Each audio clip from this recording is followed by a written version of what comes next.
C++ is a powerful and popular programming language. It is used to build a wide range of applications. From operating systems to video games, C++ is everywhere. This essay will introduce you to the basics of C++.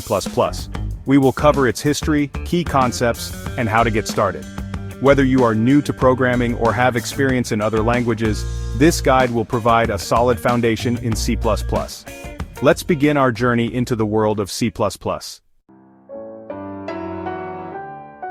C++ was created by Bjarne Stroustrup. He started working on it in 1979 at Bell Labs. It was initially called C with classes.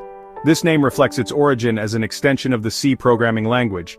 C++ was designed to add object-oriented features to C. Object-oriented programming is a powerful paradigm that makes code more reusable and maintainable.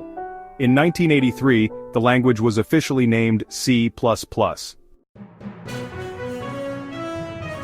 C++ is known for its performance and efficiency. It gives developers a lot of control over system hardware. This makes it suitable for resource-intensive applications.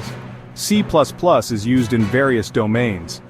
These include game development, operating systems, and embedded systems. Its versatility and robustness have made it one of the most popular programming languages worldwide.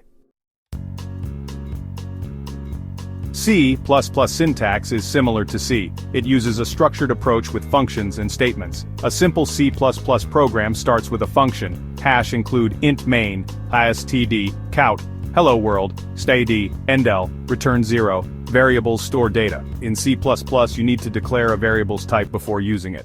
Common types include and. Section 5. Controlling the flow loops in C++.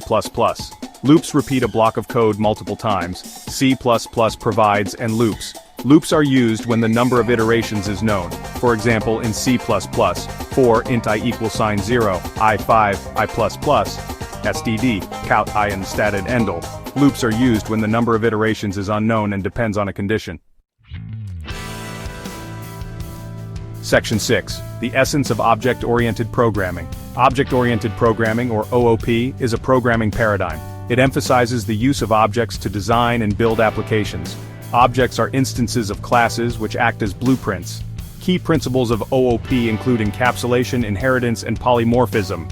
These concepts promote code reusability, modularity, and maintainability. Section 7. Object-oriented programming in action. A C++ example. Let's consider a simple example. A class, C++ class dog, public std, string name int age, void bark, std, count, woof, stad, endl.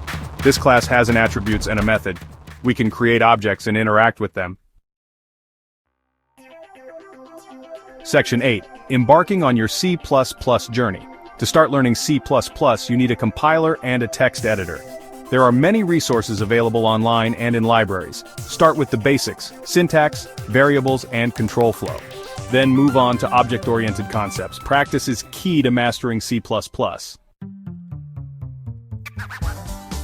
Section 9.